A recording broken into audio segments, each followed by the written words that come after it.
Hello guys, welcome to my YouTube channel. आज हम करेंगे section 17 of CPC, suit for immovable property situate within the jurisdiction of different courts.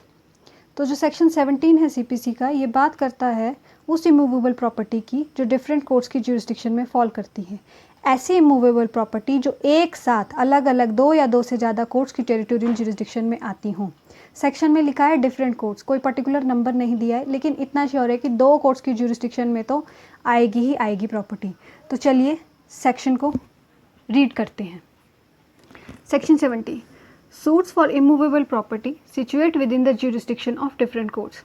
Where a suit is to obtain the relief respecting or compensation for wrong to immovable property situate within the jurisdiction of different courts, the suit may be instituted in any court within the local limits of whose jurisdiction any portion of the property is situate, provided that in respect of the value of the subject matter of the suit, the entire claim is cognizable by such court.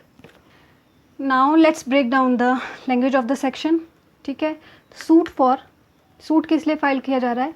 Relief respecting और compensation for wrong. Relief in respect of immovable property, किसी भी तरह का immovable property से related relief, या फिर compensation अगर immovable property से रिलेटेड कोई रॉन्ग कमिट हुआ है तो कॉम्पनसेशन फॉर दैट रॉन्ग।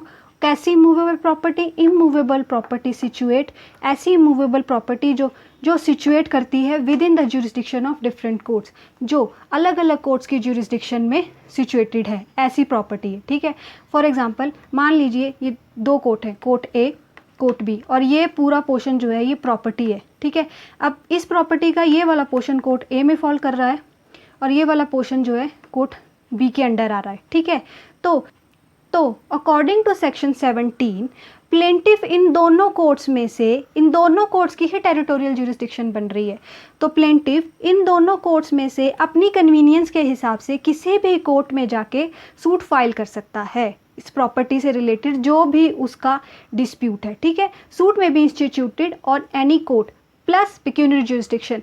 अगर आप प्रोविजो देखेंगे सेक्शन का, तो प्रोविजो बोलता है entire claim is cognizable bye such court. मतलब है कि इन कोर्ट्स के पास टेरिटोरियल ज्यूरिसडिक्शन तो आ रही है, लेकिन पेक्यूनियरी ज्यूरिसडिक्शन भी होनी चाहिए। क्लेम को, जो एंटायर क्लेम है इमूवेबल प्रॉपर्टी से रिलेटेड, उसको एंटरटेन करने के लिए उस कोर्ट के पास टेरिटोरियल के साथ साथ पेक्यूनियरी ज्यूरिसडिक्शन भी होनी चाहिए, तभी कोर्ट, उसी कोर्ट की ज्यूरिसडिक्शन जो है वो प्रॉपर मानी जाएगी। नेक्स्ट है ऑब्जेक्ट ऑफ सेक्शन। सेक्शन का ऑब्जेक्ट क्या है? तो सेक्शन का पहला ऑब्जेक्ट है बेनिफिट टू सूटर्स, सूटर के बेनिफिट के लिए। कैसे? जिस आदमी ने सूट फाइल करना है उसकी मर्जी है, जिधर चाहे सूट फाइल कर दे, जो उसको कन्वीनियंट लगता है। ठीक है, सेकंड है prevent the multiplicity of litigation, multiplicity of suits को रोकना। एक ही सूट बार बार फाइल होता रहेगा अगर, तो एक मैटर्स को बार बार थोड़े ना डिसाइड करेंगे। जो कोर्ट्स कंकरेंट ज्यूरिसडिक्शन वाले होंगे उनमें अगर एक ही सूट बार बार फाइल होता रहेगा तो वो बार बार थोड़ा ना एक ही मैटर को डिसाइड करते रहेंगे। हाँ, लेकिन साथ ही साथ ये सेक्शन कोई बार भी नहीं लगा रहा है पार्टीज़ पे। ये सेक्शन किसी तरह की कोई बार नहीं लगा रहा है पार्टी पे। पार्टीज़ अगर चाहें they can bring successive suits where the properties are situated in different jurisdiction. Parties पर किसी तरह की कोई बार नहीं है। There is no bar upon parties for bringing successive suits where the properties are situated in different jurisdictions. So that's all for now.